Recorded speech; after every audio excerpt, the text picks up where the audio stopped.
So guys, I decided to actually make this more like a class than a straight lecture. So I'm gonna talk to you the way I would to my students. Now the way I like to teach is through an interactive way. So I may actually call on you. so I promise Mrs. Flippin over here, her husband is one of the wisest men I know. He's a colleague of mine. It's like anytime I have any question at all, I go to Doug Flippin. But I'm glad he's not here, because if he were, I would be unnerved. Because I don't know if you know this, you know what the number one fear of a professor is? You may be surprised by this, but it's the fear of being found out. It actually is the most dominant fear.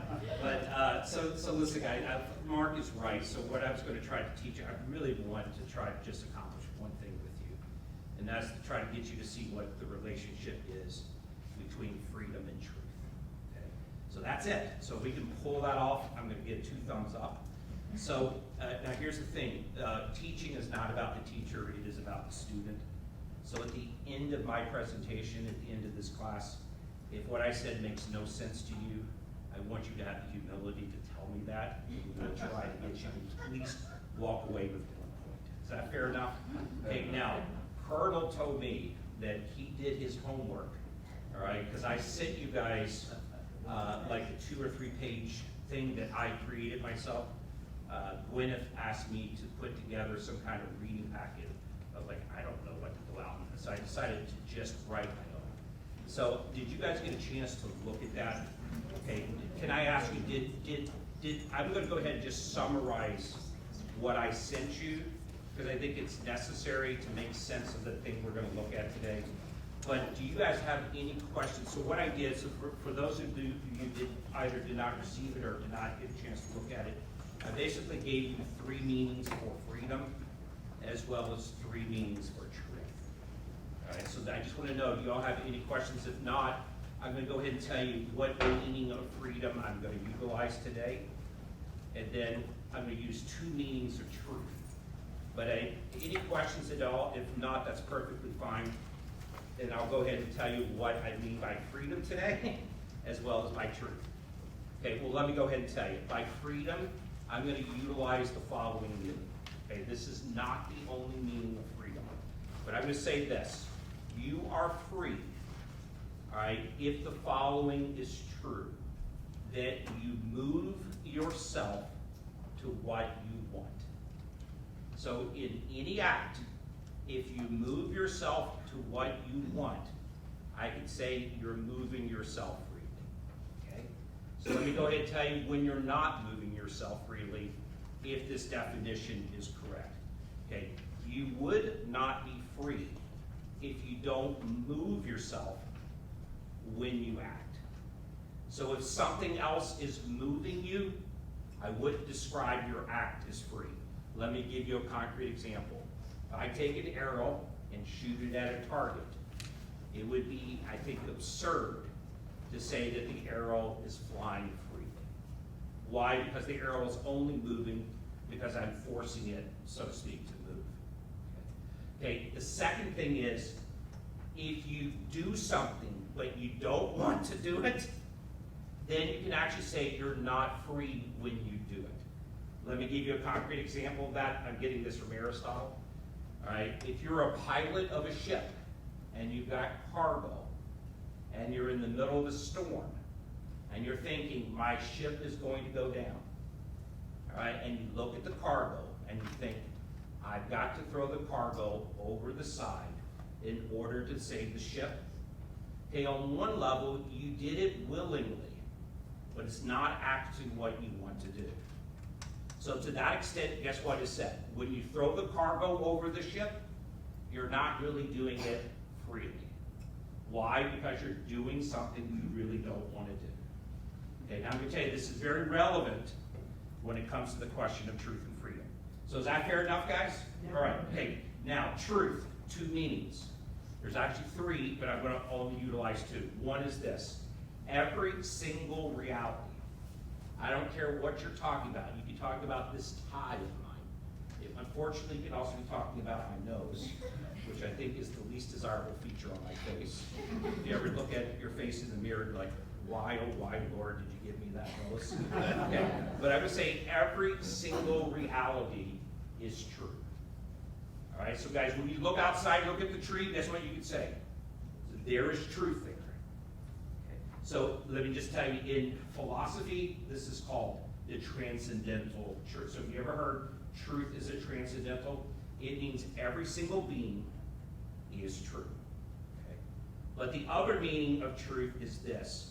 If my intellect is in agreement with reality, then I can say truth is in my intellect. So let me show you how that works. So if I say the tree is red, and the tree is not red, then guess what is not in my intellect? The truth is not in my intellect. But if the tree is brown, and I say in my intellect, that tree is brown, and guess what the case is? To that extent, there's truth in my intellect. You guys got that? No. All right, wonderful. Okay, now just real quickly, a side note. Of course, there's three intellects. There's the divine, there's the angelic, and there's the human. Okay, God's intellect is truth. The angelic intellect and my intellect and your intellect, you are not truth. You can have truth, but you are not truth. All right, is that fair enough? Okay, now, let me tell you this. I have to presume two things today. I'm going to assume two things. Okay, number one is I'm going to assume that all you guys will grant me that there is objective truth. And I go ahead and if you don't think there is, will you at least grant me? And what I mean by objective truth is this, is that truth exists independently of you and me. Okay? So if you went out of existence, there would still be truth. If I went out of existence, there would still be truth. Ready? If every single human person went out of existence, the claim is there would still be truth.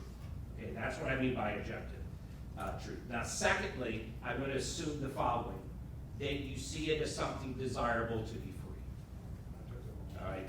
So I'm actually going to go out on a limb here and say this. I think every single person on the face of the earth would agree with that. Every single person, I'm pretty confident, would say, yes, it's something desirable to be free. Guys, just think about it. If someone said, no, it's not desirable to be free, you know what they would essentially be saying to you? They'd be saying this, no, freedom, if you want it, go right ahead. No, I would rather be enslaved. Because if you don't want to be free, you're actually more or less saying you would rather be a slave. And I'm going to say no one finds slavery desirable. At least as far as I know. I mean, to actually make a case for slavery would seem to be absurd. But I also think everyone would agree there's something intrinsically valuable about being free. All right?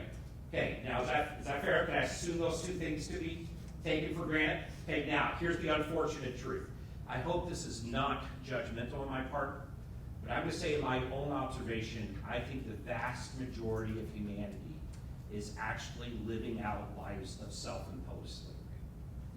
Okay, I actually think that's true. All right, so my theme is going to be freedom and truth. I'm going to say the unfortunate reality is that most people are not living out free lives. They're living out lives of slavery. Okay, now why do I say it's unfortunate? Number one is because the vast majority of humanity does not recognize this about themselves. They don't know it.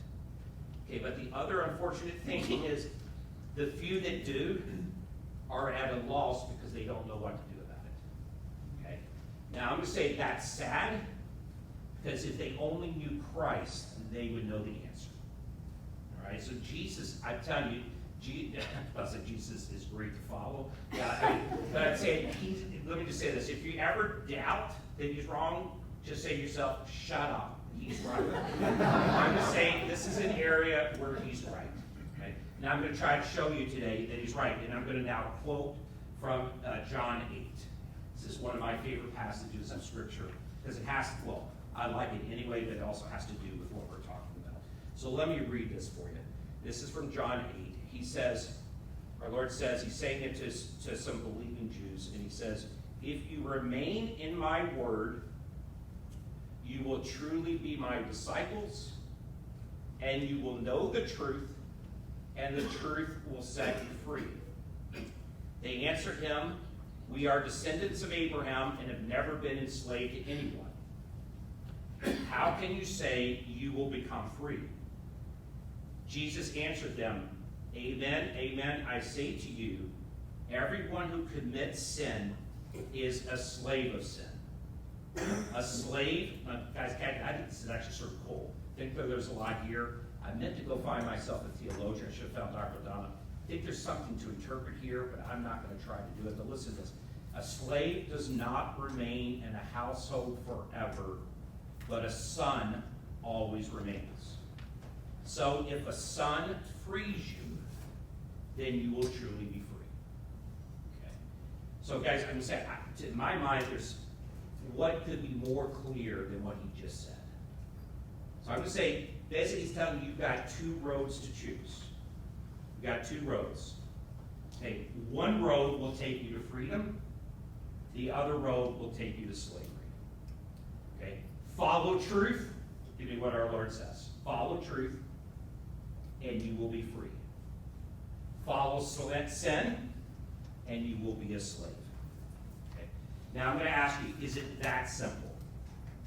Is it that simple, what our Lord is telling us? And I'm going to say on one level, yes it is. So I'm going to say to you, if you want to be free, you only have to do one thing. That's it. How many things you like to do every day? 10? But now you only have to do one.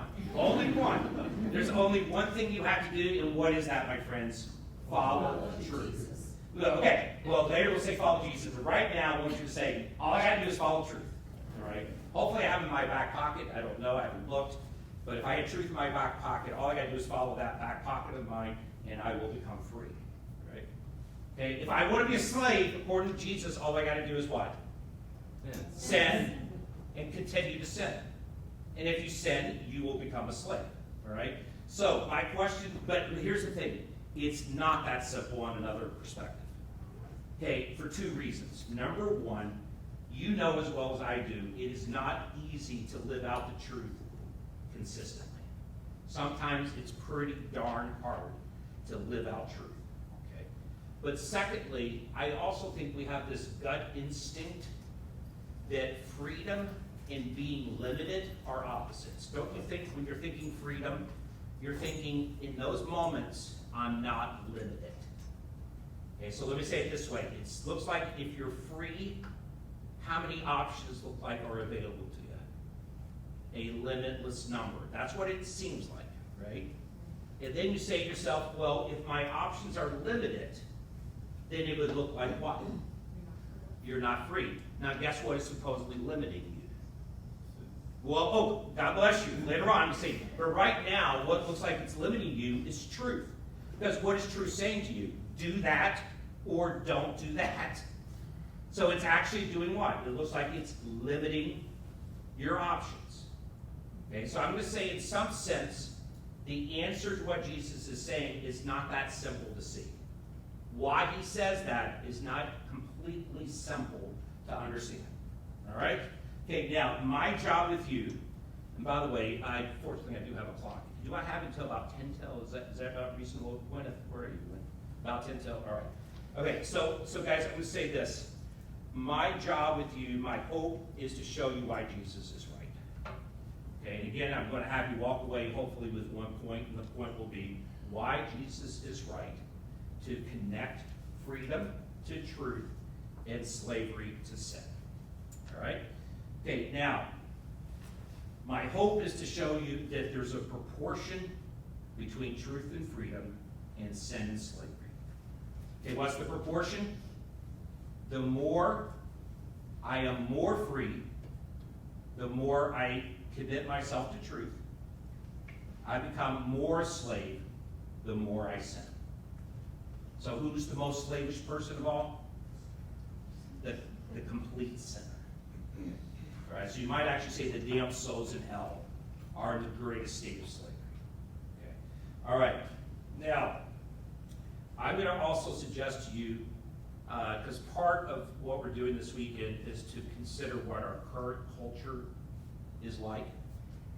And I don't want to be too negative here, but I do want to say this. I do think when it comes to how to present the gospel to our own day, I actually think this would be a really smart way of trying to bring the message of the gospel to our own day. The message that if you want to be free, go find the truth and live it. Because I think what you can presume is that everyone wants to be free. So all you got to do, now that sounds simple, all you got to do is convince the modern age that freedom consists in following truth. All right, then you have hope for converting our culture. All right, so I think they can respond to the message of freedom. I think so. Okay, but I am going to say this. It is very difficult to convey that message because our own age seems deaf to it. Don't you think that our age seems deaf to this message of truth? Okay, and now, if you don't mind, I actually thought about this and I was thinking, what is it about our day that causes it to not be able to hear the message of true freedom? And I came up with three things. You might have other thoughts yourself, but I was thinking this. Our age is predominantly skeptical. Okay, and here's what I mean by skeptical. It means our age either doesn't believe in the existence of truth, they don't actually think there is truth, or if they do, they're skeptical by saying that there's no way that you can know it. So either there's an outright denial that there's truth, or there's at least the assertion there's no way that you can be certain that you know it. So guys, I'm going to take you right where I'm sure you're all sick of the following. Here it goes. All right, if that is the case, do you see you're one step away from saying the following? What you take to be true is not necessarily what I have to take to be true. And so what do you get? The claim that any assertion of truth is just merely a lie. You know it, you hear it all the time. It's just merely an opinion. It's just merely something you believe in. Okay, now, here it goes. Here's the thing. I'm sure you're sick of it. I'm sick of it myself. Okay, if that's the case, if my truth doesn't have to be your truth, then give me the moral maxim of our generation. You know it just as well as I. You hear it every day. Right? The maxim is this. You do not impose your morality on me, and what? I will not do the same to you. Okay, so why? Why is that the one moral maxim of our generation? It's because it's basically who's to say whose view is right. Right? So if this is the case, if you're skeptical about truth, then you see there's really no reason to even raise the question of whether truth is connected to freedom. You see that? In fact, you ready? I actually think this is part of the thought too. This, if I try to impose one standard of truth on all of you, do you see what our age is thinking? You're actually violating my liberty. Because what is my liberty? To decide for myself what I will take to be true. So to actually impose that would be essentially me trying to impose my will on your will. And no one wants that. Okay? So that's, in my mind, that's one of the reasons why our age is deaf to the message of freedom, is because it's skeptical. Okay, secondly, our age is like a spoiled child. It really is. Our age is like a bratty teenager. What do I mean by that? A teenager hates being told no. A spoiled child resents mom and dad because they say no. Our generation wants to assert its own will. It hates being told no. So if you're wondering, guys, I'm telling you, the rebellion against the church is not because the church teaches that Our Lady was immaculately conceived. The rebellion against the church is not because the church teaches that Jesus became incarnate. The rebellion is because people view the church as saying no. And if you're a spoiled child, come on, what is it you don't want to hear? No. You don't want to hear no. So if you're wondering why there's such contempt for the church, I think that's the main reason. It's because the church, especially in its moral teachings, represent a no. And people don't want to be told no. So here it goes. You see how this looks like it's opposed to liberty? This is what someone thinking. All right? If I am required to comply with truth, then what is that actually saying to me? That I cannot live out my life the way I want. And so do you see what truth is viewed as? It's viewed as something repressive. Okay, not only does it not have anything to do with truth, it's downright repressive. All right? Yes, this is, you know what, I'm gonna sign, anybody ask a question in my class. Now, you realize every question is a good question. But I also promised Dr. Don I would say to none of you that your question is dumb. So I won't say that. Go ahead. Well, I may be getting ahead of you. No, go ahead. There's a tension between those two ideas, right? If on the one hand, there is no truth, my view is as good as your view, but on the other hand, I always want to get my own way. God bless you, yes. Yeah, that's the contradiction. You're 100% right. Because here's the thing, you know what I think it is this. The reason you can make those compatible is because someone who's rebelling against the church would be like, how dare the church? All right, tell me what I need to do in my life. Because that's just the power of some patriarchal system. It's them imposing their will on me. And I don't want my will to be imposed upon. Why? Because who's to say that the church is right? You see, so I think in some way you could bring those together. Right. Is that sort of what you were getting at? Oh, it is, and I guess to take it further, that first point, really, if you view it in contemporary culture, really is a lie, right? Because there's all sorts of things the dominant contemporary culture asserts as true. Yeah, Dr. Carroll, that was one of his big themes, is that truth does exist. And it's actually, this may seem cute and simple, but it is actually the case that you can refute the claim that there's no truth, because the way you can refute is simply this. If someone says there is no truth, they're asserting that to be true. Right. They're actually saying it's true that there is no truth, which immediately says there is some truth.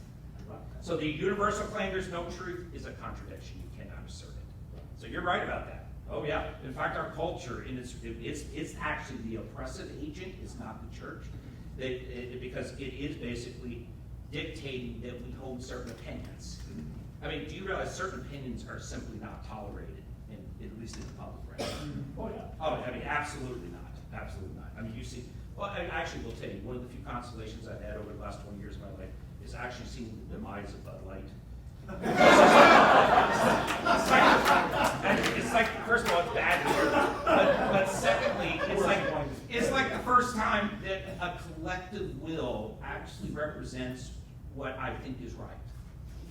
Okay, the reaction against the woke culture, that's what's satisfying about this whole Bud Light thing. I mean, it's very sad to hear. I know it's affecting the livelihood of, like, I don't know, 65,000 people were bullied by Budweiser. To that extent, that's a sad thing. But if it actually went out of business, I would feel a certain satisfaction from it. I would. Because they've been unrelenting in promoting the woke culture. They won't back down. But anyway, thank you for that question. Yes. Yes. So your very first definition was when you're moving toward what you want. Yes. If you move yourself to what you want. Yes. Then Yes. you are free. Yes. And I said to me, that speaks to our modern culture. Yes. As so many young Yeah. people, that's what I want. So Yeah. I'm free. Okay. I'm not enslaved, and I look at them and I'm. Okay, you ready for this? That's going to be the whole. If I have you walk away with anything at all, is to try to get you to see what you really want. Okay. Then if you do that, you will be free. So here's the thing I'm going to say. Our modern day doesn't understand what it really wants. So the message of truth is the message that there is something that you really want. And if you will it, then you'll be free. If you don't will it, then you will be enslaved. That's going to be the message of truth. You see what I'm saying? The saying is this. What you really want, okay, will determine whether your act is free. If you will what you really want, then you are free. So what's Not this? necessarily truthful. Oh, well, no, that's the whole point. So, right? Gotcha. If you will what you don't really want, Be free. if you will what you don't really want, in those moments you're not free. So now I need to make sense of that, and later on I'm going to tell you when you sin, you're actually willing what you don't want. When you will what's true, you are really willing what you want. So that's going to be the key to the whole argument, all right? Okay, fair enough, guys? I mean, if I lost it, you wouldn't volunteer that, but if I lost you, what I do during homilies, I just think of myself at home plate, bottom of the ninth inning, full count. We're down by 3 runs, bases are loaded. And of course, what happens? So can I tell you a cute story real quickly? I'm running out of time, but I got to give you a cute story because Colonel loves baseball, so I love baseball. So I brought back the baseball team because back in like '95, we had 4 Division I level baseball players. We had one kid that eventually got drafted by the Orioles, so we were pretty darn good. But I had a kid on the team from Minnesota. He played all 4 years, did not get a single hit except in one game. Okay, we were playing a Division I university baseball team, but they were club, so they were equivalent to like Division III level. We were down 4-2 in the top of the 5th inning. And guess what happens? The bases get loaded, and this kid comes to the plate. His name is Paul.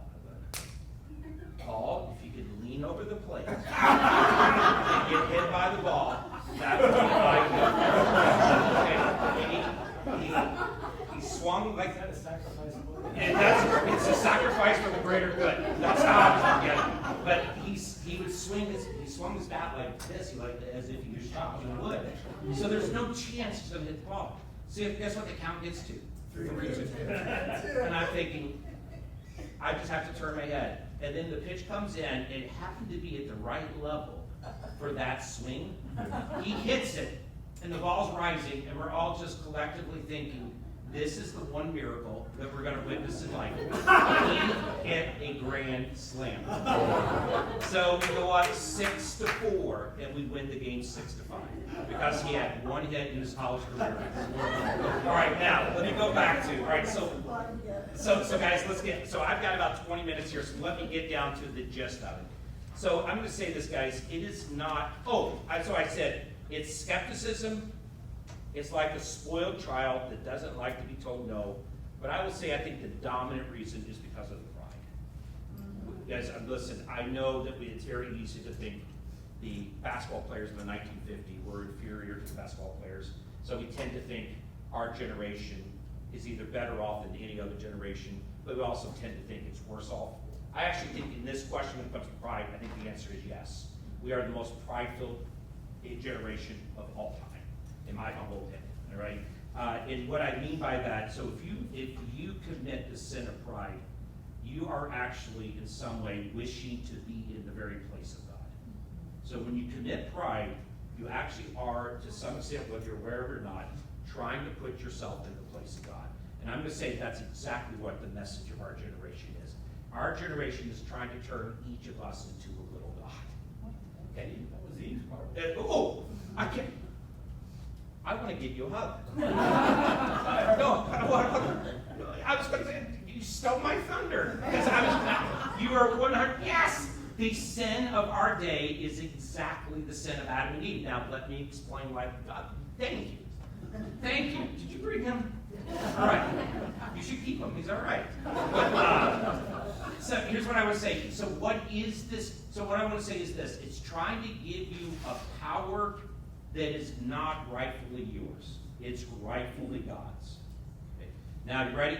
The power is trying to give each of us is the power, I'm telling you, to define the very meaning of the universe. That's what it's trying to turn each of us into. Each of us is like our little authority of what the very meaning of existence is. And things like human life. But do you doubt this? Because if you do, I'm going to read from a Supreme Court decision of 1992, which was the famous Casey decision, which ratified the right to abortion. And I don't know if you know, Justice Kennedy, the Catholic, was one of the guys that wrote the majority of the opinion. And he realized, as well as Souter and O'Connor and the other judges that voted to favor the decision, was that he knew that he could no longer support the right of abortion on the right of privacy.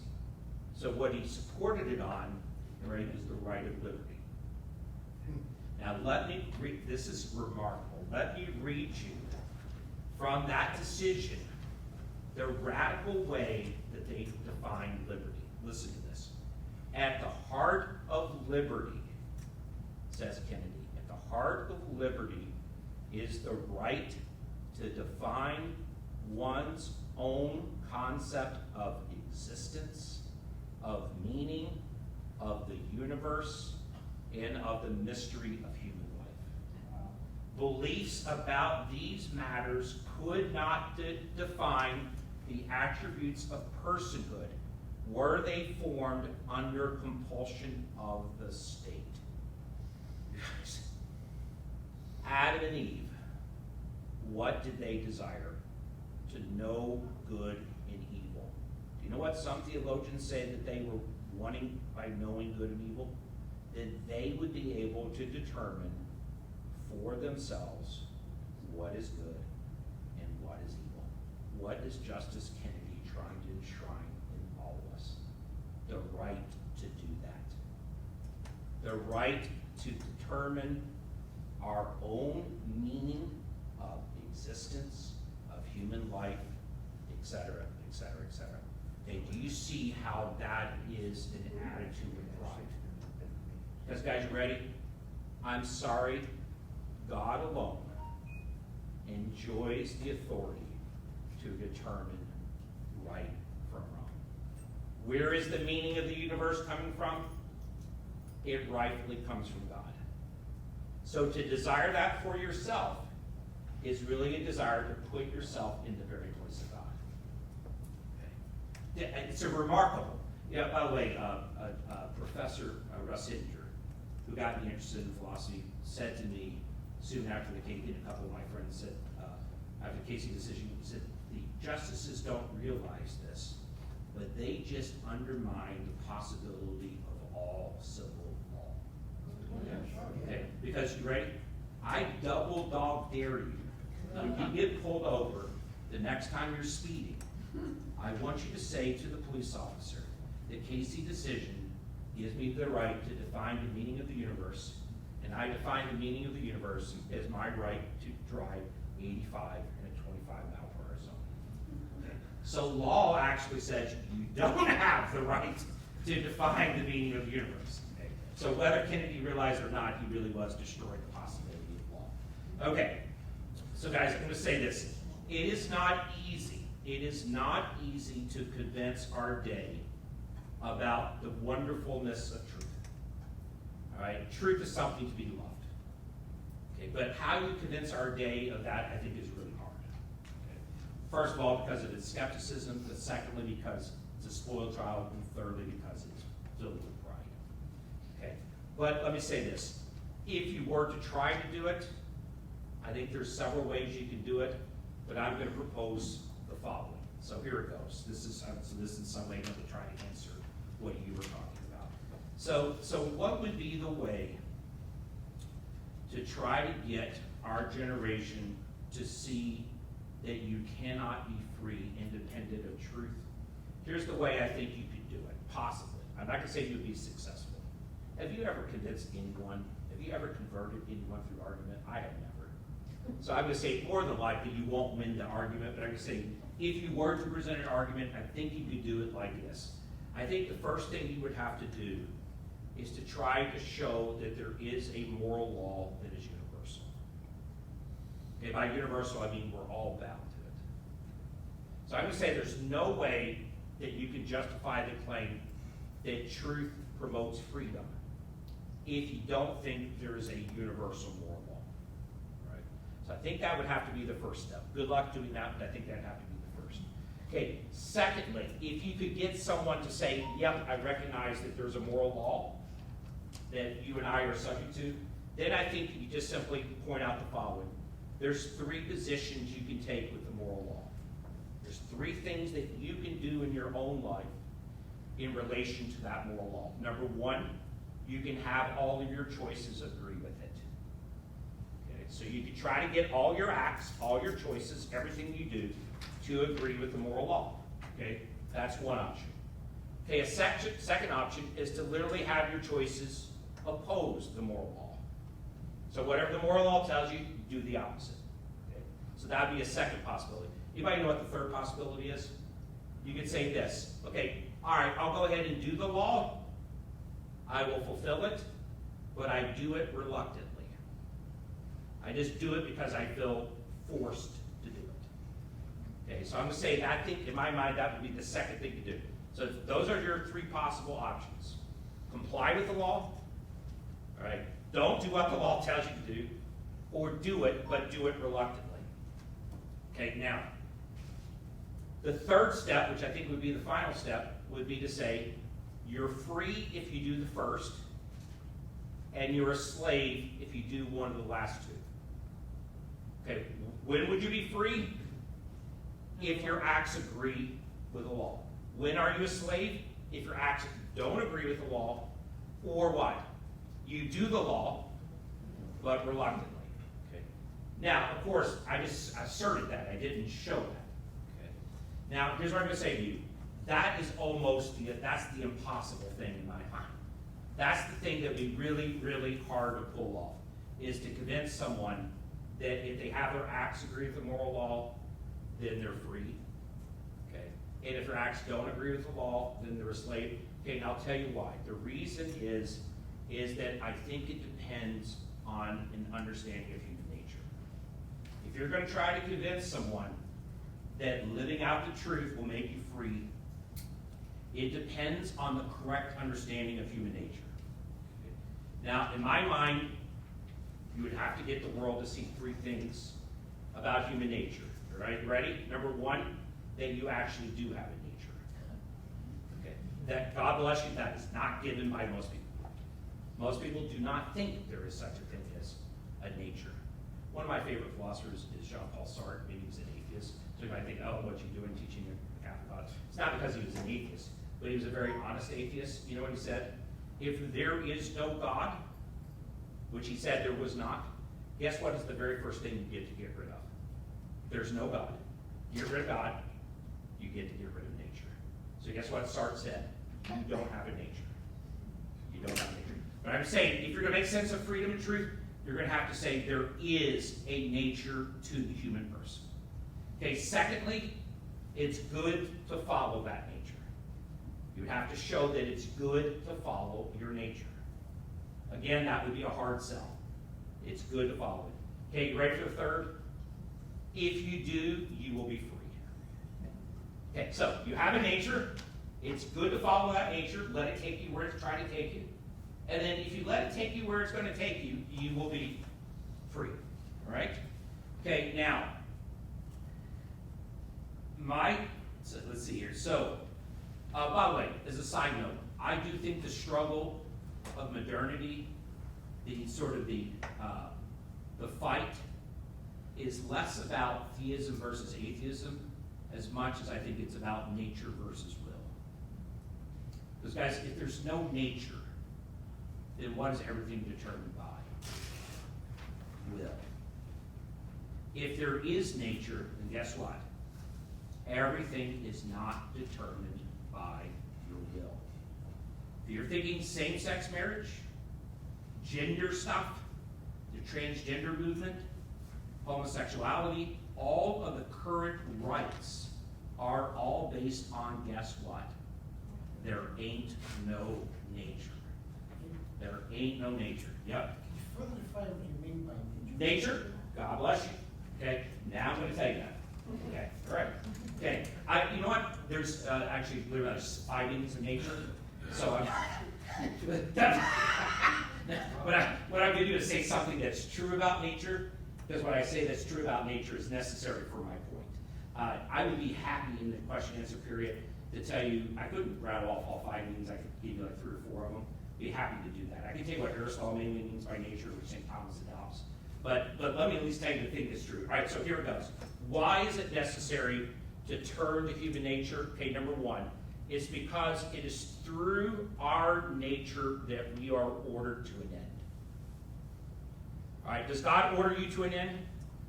Yes, he does, but guess how he first does it? Through giving you a nature. Okay, guys, watch this. If you don't have a nature, come on, if you don't have a nature, guess what Sartre said? You don't have an end. So guess who gets to determine your own end? You do. Okay? So let me say this. It's through your nature you're ordered to an end. So there's the thing I want to assert. If you have a nature, you are ordered to an end. Okay, secondly, what is the end that your nature orders you to? Okay, we'll throw out a word. Good. So are you ordered to the good? The claim is yes. And what orders you to the good? First and foremost, your nature does. Okay, now, here's the important thing. Listen to this. What good are you ordered to? All right, St. Thomas says you are ordered to what is truly good. All right, listen, your nature just isn't ordered to good. Guess what it's ordered to? Well, yeah, but you're the, yes. Okay, you ready? You are ordered to what is truly good. In fact, St. Thomas claims that if you say your nature is not ordered to what is truly good, you're actually blaspheming God. Because guess where you got your natural order from? God. And if you said that God did not order you to what is truly good, guess what you're actually asserting? God is ordering you to sin. God is ordering you to what is not something authentically good. And of course, God can only do that. Because guess what God orders all things to? To himself. And guess what he is? Something truly good. Okay, so here it goes. You say big whoops. Anybody want to say big? You will say that. I want you to say big whoops. Big whoops. Thank you. All right. Okay, now, here it goes. So what in the world does that show us to say that nature orders us to an end, and nature orders us to what is truly good? If you want some true goods, God would be an example. All right, another example would be having children. Another example would be raising your children. Another example would be truth. Another example would be living in society. All those things are truly good. And guess how you're ordered to all those things? Through your nature. Okay. All right, now, here it goes. I think if you can get someone to acknowledge that you have a nature and that your nature is ordered to what is truly good, then you can prove the following three things. Okay, here it goes. If you follow the moral law, then you will be free. Because here it goes. The moral law orders you to what your nature orders you to. Okay, what does your nature order you to? What is truly good? Okay, what does the law order you to? What is truly good? So you ready? There's no conflict between law and nature. Okay, now, what does it mean to be free? When I move myself, come on, to what I want. Okay, now, if I'm right about nature, what do we all fundamentally want? What is truly good? Okay, now, let's finish it. Follow law, which is the same thing as following truth. What will I do? I will what I really want. You see that? I will what I really want. Because what do I really want? What's truly good. So you guys, you see that? So here it goes. That might be simplistic, but I think there's some real insight. What does that mean then? Following the law will make you free. Because it will direct you to what you really want. And when are you free? When you will what you really want. So guys, you ready? Have I vindicated Jesus at least to some extent? Maybe. I think I have. So Jesus is right to connect freedom to truth. Because what's he saying to you? The truth will make you free. Because what am I filling in? Because Jesus is trying to say, follow the truth, it will take you where you want to be. All right? Okay, what's the second thing? Sin is to do what? To go the opposite direction. It's to be the person who does what? Does not follow the law. Now, where will sin take you? Why will it take you to slavery? It will enslave you. Because where does sin take you? To what is only apparently good. Guys, what's an apparent good? One that looks like a good, smells like a good, sounds like a good, but it's not.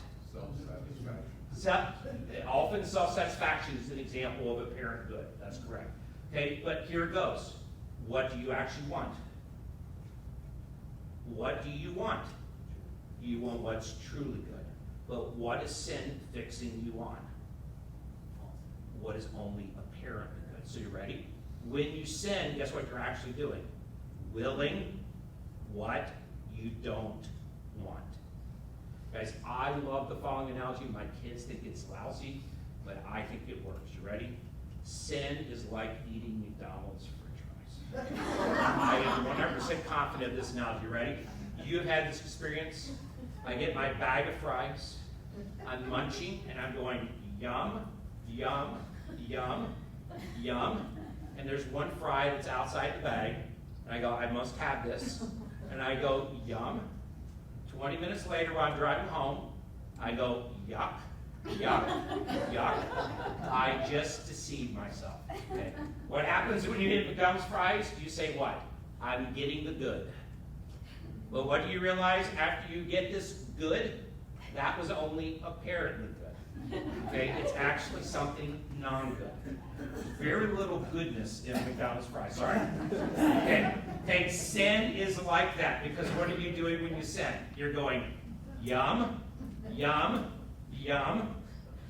But when the sin is over, come on, yuck, yuck, yuck. What in the heck did I just do? Okay. Okay, why do you say yuck, yuck, yuck? You guys, if you didn't have a nature, come on, you wouldn't say yuck, yuck, yuck. You wouldn't.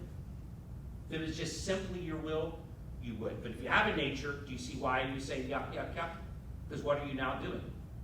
You're opposing what you naturally want. Do you see how that's a slavery? Because what's a slave? Someone who does what they don't want to do. And what are you doing when you sin? You're doing what you don't want to do. All right? In fact, sin is pretty lousy. All right? Can I give you, there's 19 reasons it's lousy? Okay, but one of them, it gives you no peace. It gives you no peace. All right? Augustine also says it causes your life to be divided against itself. Okay, do you remember his famous prayer? It's a cute prayer. Oh Lord, make me chaste, but not yet. So guess what he had? A divided will.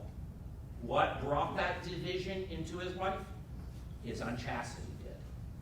Okay, why was it division? Because there was a war between what? His concrete choices, and come on, his nature. And do you remember the other famous line in Augustine? Oh Lord, you have made us for yourself, and our hearts are restless until they rest in thee. Hittinger, who I mentioned, said that Augustine says that that restlessness that we have for God is natural and good. But do you see what sin introduces into the human soul? A second restlessness. It causes an agitation. Why? Because why? Because in sin, you at least have the subconscious awareness that you're opting for what? What is contrary to what your nature is directing you to. Okay. Do I have 5 minutes, Gwen? Bless you. Thank you. Thank you. Thank you. All right. Okay, but here's the third thing. I said 19 things about sin. Also, I don't know if you know this, but sin actually is the way that you introduce nothingness into your life. Can I give you this as a side? So I told Dr. Don, I'm always impressed with the quotes he pulls up for his lectures. But if you don't mind, I'm going to steal one from Jacques Maritain. I've never taken this on the spot, so I hope I don't blow this. But Jacques Maritain says the way to read in the farewell address of at the Last Supper of our Lord in St. John's Gospel where our Lord says, I am the vine, you are the branches. Apart from me, you can do nothing. You know that? So what Maritain says is you can read that in two ways. You could read it this: I can't even do this on my own. So I can't even wag my finger apart from God. But you see the other way to read it? There is one thing that I can do without God. Give it to me. Nothing. Okay, but what's the nothing that we can all do independent of God? That's the nothingness of sin. So you actually see what you're fixing yourself on when you sin? Nothingness. So you know what Augustine, Anselm, and all these great saints said about the damned souls? In a way, they don't exist. In a way. Because what have they fixed themselves on? The nothingness of sin. It's like they're permanently attached to a nothingness. Can you imagine how miserable that must be? First of all, you're stuck with yourself through all eternity, and you fix your, guys, I can barely stand myself every day. Do you know what the eternity of hell is? You're stuck with yourself through all eternity. Do you realize how nauseating that is? You guys watch The Office? My favorite episode is where Michael decides he has to demonstrate the dangers of office work to the guys in the warehouse. So depression, office depression, toward Michael is a real thing. So he decides to get up on the roof of the office building, which is like 4 stories high. And the idea is to bring everyone out, all the guys in the warehouse. And Michael's going to jump off because he's depressed. But he's going to jump on like a trampoline, jump up, and then walk around. Everyone's like, poor Michael, and then he becomes the hero and all this kind of stuff. Well, they eventually find out Michael's actually going to do this. He's going to jump. Now, I don't know if you know Daryl. Daryl's the guy who's really jealous of. He's the cool guy down in the warehouse. Okay. So Daryl comes out. And Daryl's on crutches because Michael got down to the warehouse and knocked out the ladder that Daryl was standing on, caused him to bust his leg. So he comes out on his crutches. And he gets on the megaphone and goes, Michael, don't do it, man. Don't do it. And Michael says, why not? He said, Michael, you have things to live for. Michael says, no, I don't. And Daryl says, oh, come on, Michael, you're braver than I am. All right, here comes the line. I think that's really good. And Michael says, you really mean that, Daryl? Daryl goes, yes, Michael, because if I had to wake up every day knowing that I had to be you, I couldn't do it. which is what hell is. Hell is waking up every day knowing you have to be yourself again. But anyway, so guys, so here it goes. So the third option, remember the third option? I do the moral law, but I do it reluctantly. Okay, watch this. Why do some people fulfill the moral law? Because they fear hell. Okay, is that a bad motive? No. But you ready? It's an inferior motive. And watch this. It's a slavish motive. If you fulfill the moral law, but reluctantly, and the reluctance is due to your fear of hell, I say to you, and I say this to my students sometimes, I want you to take the fear of hell out of the picture. I say to you, no hell. What would you want? What would you want if there were no possibility of hell? If you say, I would want what the law actually forbids, okay, that's actually the person who fulfills the law for reluctance. Guess what that person actually wants? What the sinner wants. But why doesn't he do what the sinner does? Because he feels the threat of hell. So how's he acting? By compulsion. Come on, who's not free? The person who is compelled to act. Do you remember that arrow? The arrow is compelled to go the direction I'm sending it. The person who fulfills the law reluctantly does what? Does it, but come on, is almost forced by his fear to do it. So that person is still slavish. All right, I think I have 2 minutes, right, Gwen? Thank you. Maybe we can just skip ask. Can we just skip ask?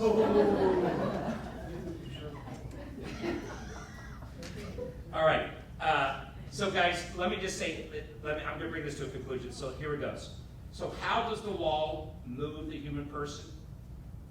I want to say, in the case of the person who agrees with the law, the law is said to move that person sweetly. Because there's no what? Conflict. That person actually wants what? To do what the law says needs to be done. There's no disagreement. Okay, what about the person who sins? We say the law is frustrated. It doesn't effectively move that person.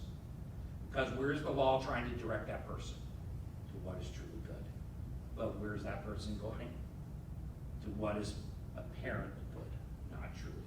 Okay, and then how does the law move the person who does it reluctantly?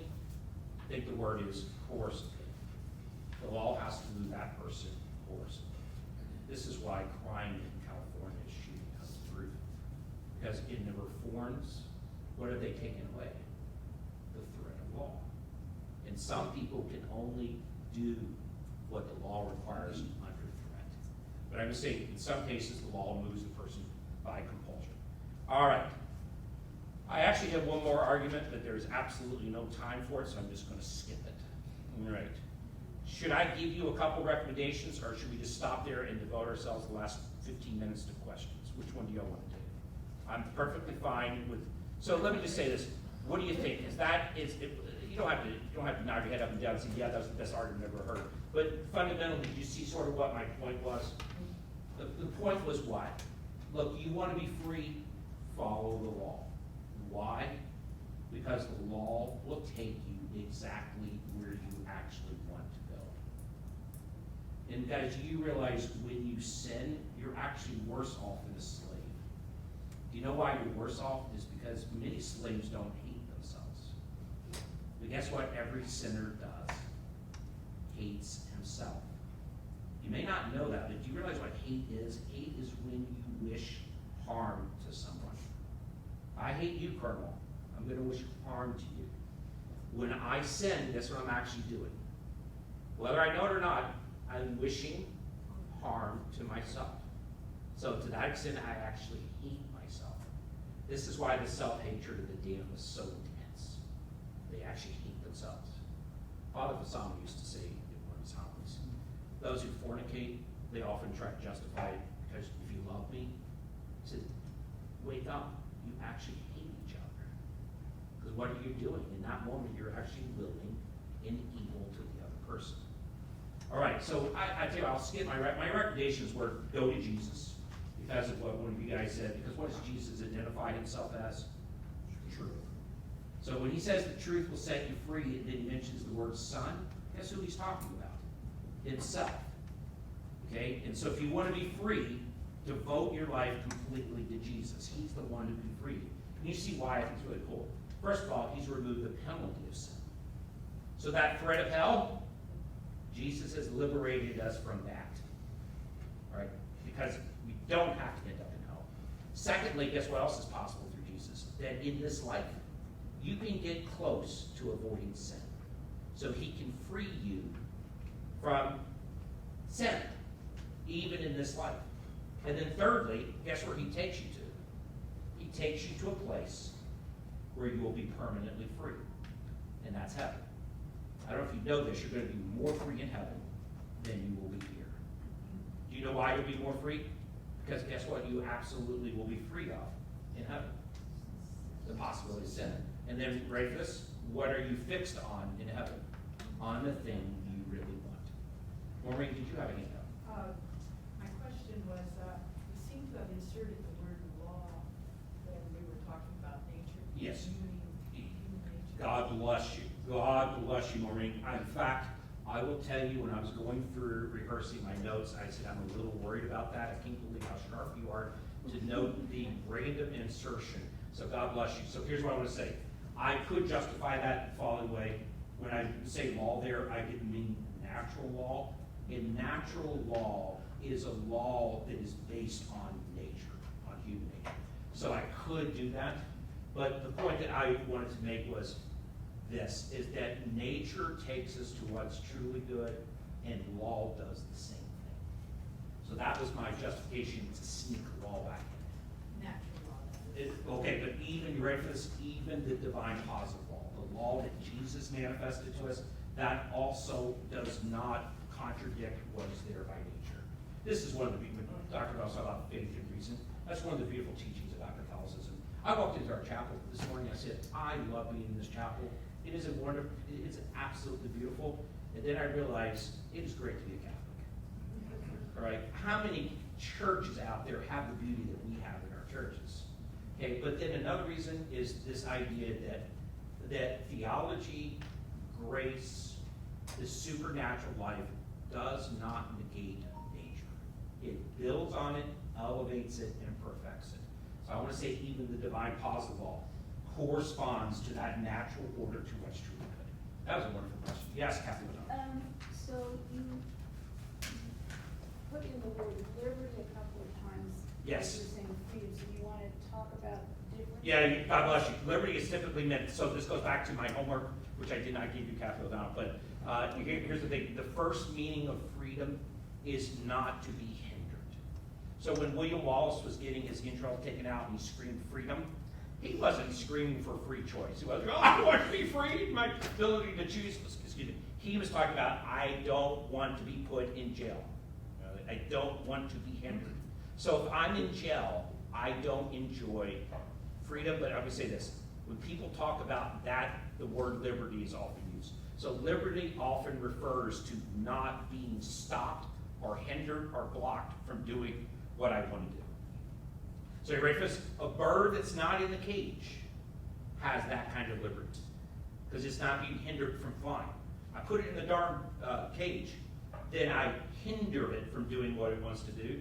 So I limit the liberty that could be there in a bird. But a bird doesn't have free choice. So you see a second meaning of freedom, which is what's called free choice, is not only am I not hindered, but when I choose, I could really do the opposite of what I'm doing right now. So let me say all those arguments of, if you go onto YouTube, all those people that argue against free will, that's the free will they're talking about. They're talking about that you actually don't have the ability to choose differently than the way you choose. So the example I often give is, I got Cheerios and I got cornflakes. I wake up in the morning, I go down to my kitchen, I pull out both boxes of cereal and I say, I'm free. They're going to say, no, I'm going to convince you you're not. You think you're free at those moments, you think you're making a choice, but the claim of many determinists is that you're not. So I always say to this, I actually have a relative of mine who's an utter determinist, and I actually met in a casino in Russia. And he and I got into this conversation about freedom, and he was an utter determinist. And I'm convinced of this. If you are a determinist, if any of you eventually get married, now all you guys are probably married or whatever, but if any young person here decides to get married, when you go to the altar, I want you to have the courage, if you're a determinist, to turn to her and say, honey, I'm not going to thank you because you had no choice in the matter. I might thank the universe because the universe has set it up that you would be determined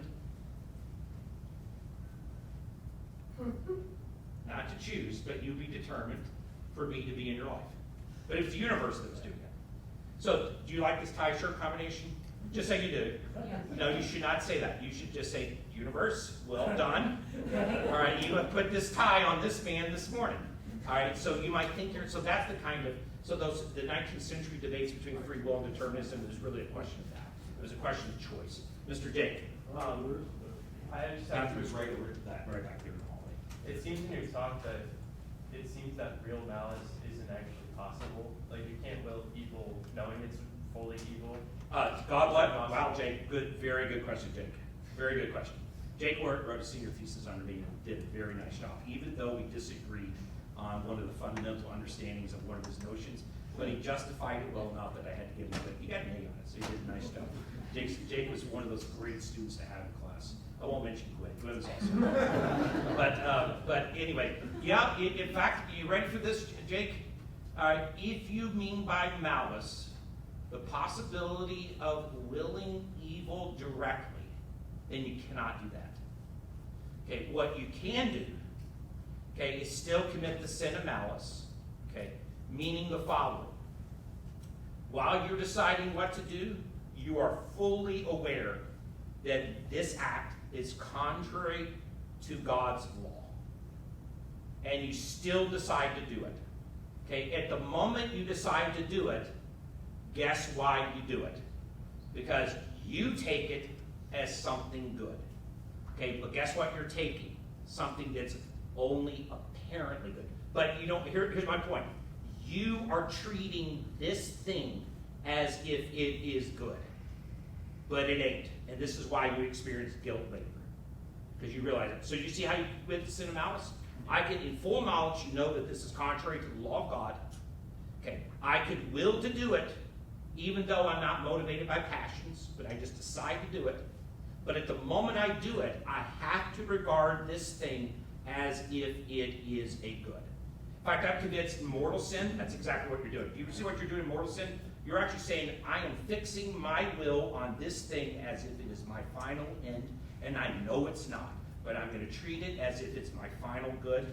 That's what mortal sin is. Tell me about it. Question relating to that. We understand nature is good, it's God-given. What is the best way to respond to someone, you think, who says, nature is fallen, we know nature Yes. is fallen and wounded. Yes. I am following my God-given natural bent. Yes. God bless you. But Yes. what would, be Beautiful. the, what would be the most effective, well, what would you say to someone, and you know where I'm going with that? Here's what I would say, Tim. I really do mean this. If you want the best example of someone who mistakes fallen nature as nature, it's Thomas Hobbes. Thomas Hobbes looks at the world, says, that is crappy. But what he's looking at is fallen nature, but he treats it as if it is nature. So here's what he ends up saying. We're all bent on the destruction of others by nature. Okay, here's the problem. He was not a Catholic. He did not know of original sin. If he had understood original sin, then he would understand that our nature is not in its original state. It's a fallen nature.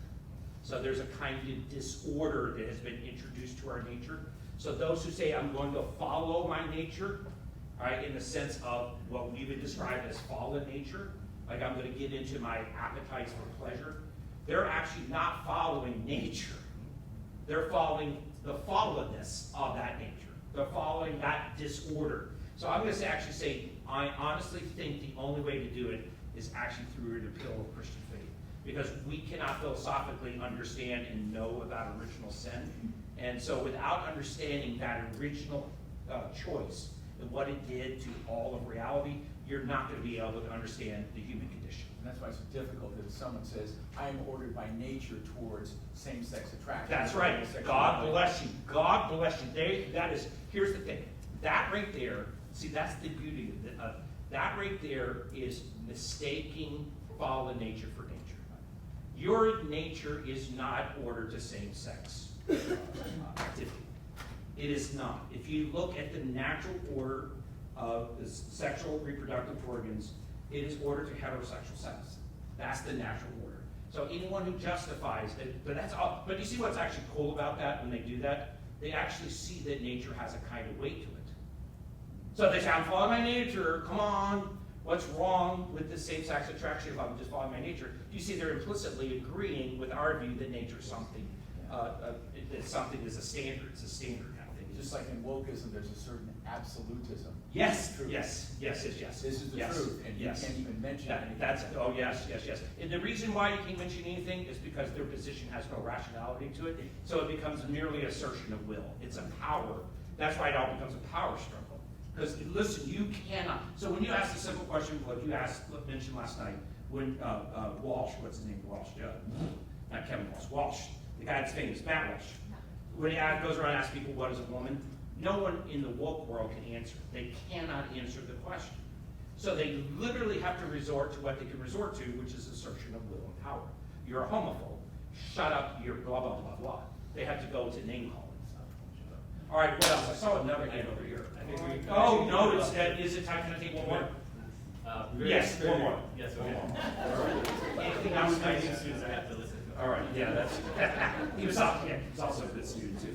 All right, anything else? For lunch. Yes. Well, let me ask the flip side of this question. I mean, we're ordered, our nature orders us to the good, but there's very praiseworthy things that from time are contrary to nature. So, like, for example, we're ordered to resist death, but Maximilian Kolbe substitutes himself in line. Nope, guess what? Nope, guess what? Because, yeah, I'll tell you why, that's still according to nature, here it goes. Because your nature is actually threefold. And what I mean is this, there's a nature that you share in common with all things, and that nature orders you to self-preservation. Okay. But then guess what? You have an animal nature. That nature orders you to begetting offspring and to educating your offspring. But you ready for the third one? You have an intellectual nature. And guess what your intellectual nature is ordered to a common good. No, I didn't mean it's, I said that sort of in a sarcastic way. But it orders you to a common good. Guess what that means? It means in your intellectual, rational nature, you can actually place the good of someone else above your own self-preservation. That's according to nature. Which is why I'm ordered to procreate, but I become a priest. I'm ordered to You live in society, got but it. I become a religious. You said that very nicely, and this is often where people shake their head. That's the worst decision. I almost feel sorry for someone who goes to the monastery, because it looks like they're acting against the natural order, which is to have a family. But then if you look at it from the other perspective, no, in fact, your primary nature is to order yourself to God, and that should be put before all else. So someone who opts to put God as the primary target of their life, even here, is actually acting according with their nature. Guys, God bless you. Thank you very much. Thank you.